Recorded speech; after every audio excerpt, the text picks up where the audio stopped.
have to hustle. You don't have to struggle. You don't have to chase. Attracting clients the way you do means being you, doing you the way that you do you. Boo. So watch this masterclass that I did on the subject and find your own authentic way that can literally magnetize the clients that you want into your world right now. If you enjoy the video, download the Clarity Tool Checker. It'll really help you get clear. Before I talk about what I think is the number one secret, I wanted to cover what you might think of the sort of pragmatic standard things. So I thought, well, what would be the top three things? The first thing would be being clear. Being clear about the problem you can solve. So being clear in your own mind, this is the problem I solve. And being clear to your audience, this is the problem I solve. That's the biggest thing that I've seen in myself as well, is not being clear about what I do. I'm known as a multi-passionate, so I love doing all sorts of different things, and I have lots of different projects going at the same time. But that hasn't really helped me. It's helped me have a really interesting life, but it hasn't helped me in the past build a business. And when I think back to when I built Beyond Recovery, which is the social enterprise that I ran, I got very clear. I'm taking a wellbeing understanding into prison to work with prisoners. When I then tried to build in, and we work with officers and we work with support staff, it had some limited impact and was received by some people, but it never really got off the ground. And I came to realize, because when you're seen as one thing, it's very hard to break into the other thing. And in actual fact, what would be a better thing to do is say, this person is the person who teaches the officers, if you like, because the officers think that they need something different from the inmates. Even if it's the same thing, they want to hear different language and so on. In the same way that your thing might be, let's say, working with relationships, couples.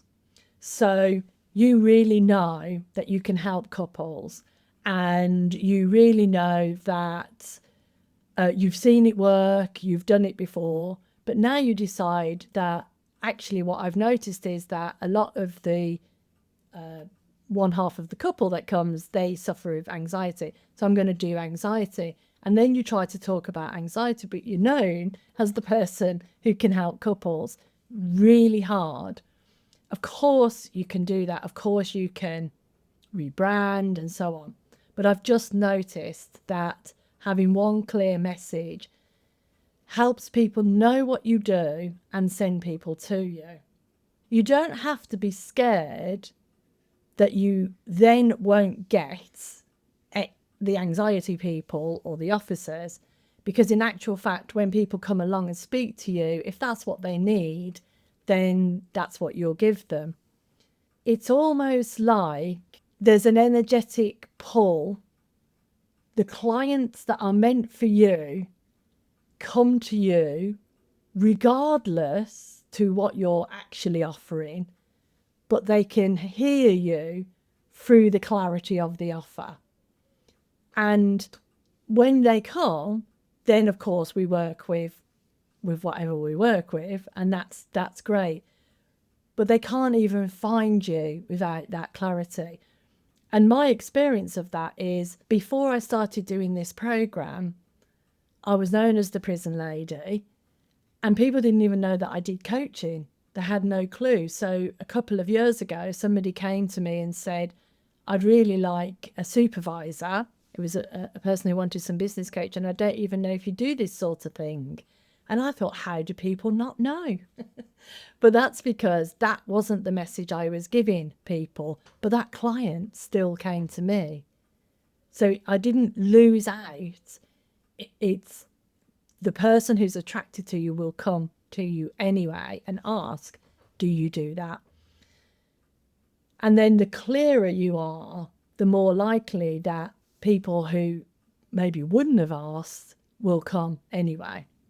And then the second thing that I thought is useful is being consistent. It seems like we live in a bubble of thinking that somehow things are just going to come our way. It's a funny thing. It's a dichotomy, let's say, because on the one hand, things are just going to come your way. So that's how it works, right? So we're doing what we do in life, and the resources that we need come along. On the other hand, if you want to build a practice, or you want to have more clients, or you want to build a social enterprise, you have to be consistent with however you're marketing. Now, I don't think anybody has to do social media if they don't want to. I don't think that anybody has to do a particular platform if they don't want to. But whatever you choose to do, you have to follow that consistently. So if you do want to be on LinkedIn, let's say, then you have to post on LinkedIn. You have to talk about what you're doing and engage with other people. And that applies to any other platform. Partly because you're finding your voice. So I'm posting a lot on LinkedIn at the moment, and I'm looking at what people are answering. What are they engaging with? What are they hearing? Are they hearing what I'm saying?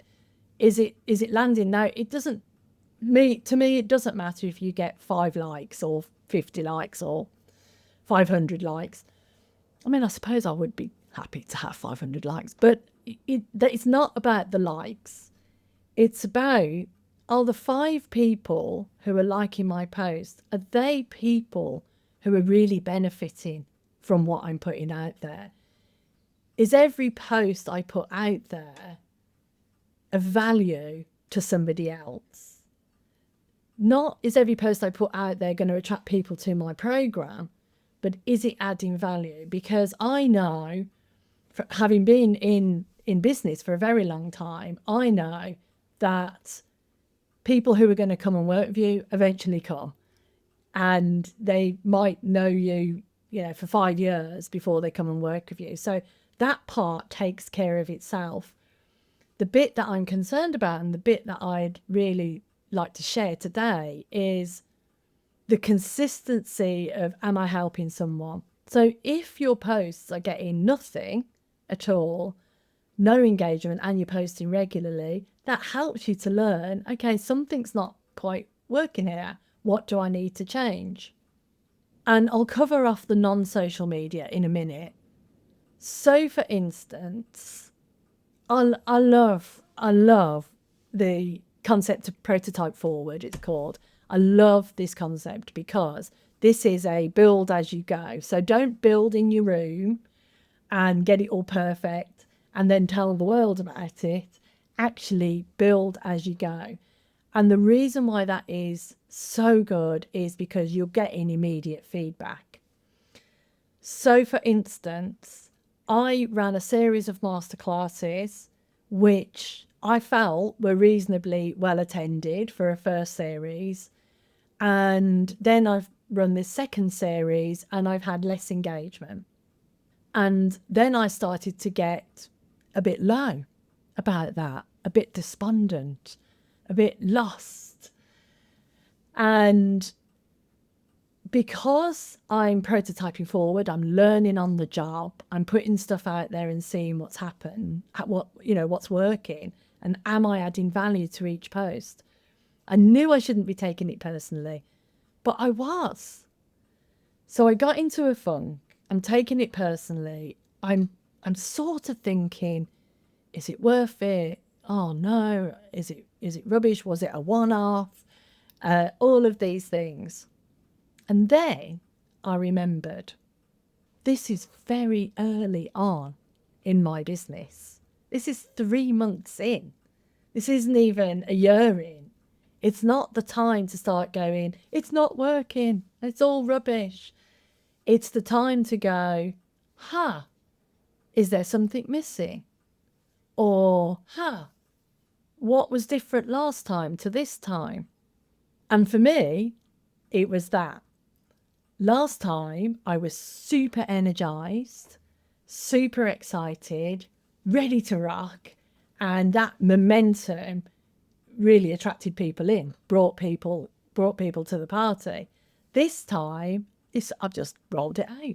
I sort of thought people are just going to know the party's on and they're just going to turn up.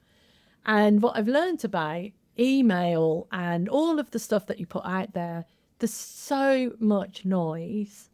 People can't always see what's going on. They don't even know. It goes over their heads. They forget. Something else props up in the feed. So I realised I'm just not posting often enough. I'm not letting people know about the value that they could get. I'm not getting people excited. I'm not talking to the people that would benefit from coming along to these masterclasses and would enjoy them. So that's what's wrong. Not it's not working, throw the baby out with the bathwater. And I see that it's the same regardless to whether you use a social media platform like LinkedIn or Facebook or Insta, or whether you use email or whether you use flyers. So if you want to do old-fashioned marketing and draw up some flyers and take them down to your local craft stalls or bookshops or whatever, you still have to go and check that the flyers are still on the table and chat to the bookshop owners and see who's around, because it's the connection. The consistency is actually about, am I connecting to the people that I can help? And without that consistency on any platform and in any sphere, it's more random, and you get what you give. So you get the occasional person, but you won't get a stream of people, if you like. That was the 2 tips. And then the 3rd tip, because I wanted it to be a C, be clear, be consistent, and be confident, but it's not really a C, it's a Y. 2018, I went to a conference in Cape Town, a Free Principles conference. I was a speaker and I spoke on stage, and after my talk, a lady came up to me who was an education officer at a prison in Cape Town. And the prison's called Drakensberg, and it was the final prison that Nelson Mandela was in, not Robben Island, but the final one where he got released from. So she came up to me and she's very inspired about what I was talking about and wanted to know, would you come and visit our prison? So on our day off, everyone else went up Table Mountain and we went to a prison, of course. And 2 other people came with us, somebody who was a yoga teacher and somebody else, but people who worked in South Africa, and they asked if they could come along. As it happens, in Cape Town that year, it was a very dry year and all the water had dropped. So we all got terrible, terrible bugs because we were drinking, because the water is normally very clean. So one by one, everybody got really ill. And on the day of the trip, I'd spent 24 hours just literally, I won't go into the detail, but you can imagine. So I still felt absolutely awful on that day, stomach cramps, all the rest of it. And it was about an hour and a half drive away from Cape Town. So off we went to this prison, and I didn't want to miss it. And along the way, the yoga teacher said, well, what are you going to talk about? And I said, I don't know. So off we went. it was an amazing visit. Just we saw all the young lads and they all stood by their beds and it was very, very cute. And the officers were amazing. They gave us a big tour. They were so delighted that we'd come along. And the English teacher said, right, it's time for you to come and take the class. So didn't know I was going to actually take the class. And all the way around this tour, I had to keep stopping, had to keep visiting the loo and cramping over. So we get to the classroom and I guess the ages were about, I think they were 18 to 25, that sort of age range. So all young lads, lots and lots of numbers on the necks and, you know, all in the different gangs and so on. And the education teacher introduced me and said, you know, that I'd come from England to see them and to talk to them about stuff and so on. So I'm at the front of the class. I feel terrible. And I'm faced with about 30 young black men. And I thought, I literally do not know what I'm going to say here. And I said, tell me about when you are struggling. You know, which lessons do you struggle in? Oh, we hate maths, miss, and we hate this, and they're all putting their hands up and speaking. And I said, okay, yeah, I get that. Well, tell me about when do you feel free in your mind? When does it feel like you're in the zone? Oh, when we're playing football, miss. We love football. So they're all telling me about their football. I was like, right, okay, well, I want to talk a little bit about that, where that struggle and that freedom comes from. Okay. So I talked about that for a little while and I could see some of them were there and some of them weren't. So I took a moment and I said, do you know what? Let's change tack a little bit. Does anybody know? Here I am, a white woman from England, and here you all are. Could anybody tell me what makes us the same? And some of the lads said, it's our blood, miss. We've all got the same blood. We all bleed red blood. I said, oh, that's true. Yeah, that's true. And then they came up with lots of things like that. And I said, what else? And then one boy said, it's spirit, miss. And I went, yeah. And then we just literally had 40 minutes of this amazing conversation about spirit and how spirit comes through us and how it's the same for everybody, no matter where you are in the world and how much money you've got or whether you're in prison or whether you're not and so on. Absolutely amazing. And the yoga teacher was at the back and there was a young lad just head on the table, just shaking his head and just kept thumping the desk. And she thought, oh, he doesn't like it. And at the end, she said, are you okay? And he went, I can't believe it. It's that simple. And he just literally was like, wow, it's that simple. That's all I needed to know. That's it. My life's going to change. The point of that whole story is, to me, being confident isn't putting on a face, trying to be something that you're not, try to be an expert. It's about being yourself. Because no matter where you are in the world, no matter where you are online, if you are yourself, you find a way to connect because we're already connected. And it's the pretense or the trying that gets in the way of connection. Whereas when you're yourself, in all your flaws and all your quirks, you are automatically, you're already connected, but you automatically see the link. And if you like, get carried by that. link between you. And I honestly feel like that is the number one tip for getting the clients you want. Because I've tried to work with organisations that were not a good fit for me and my quirkiness and my sense of humour. And it hasn't gone well. You know, it's gone okay, but they probably wouldn't even remember me.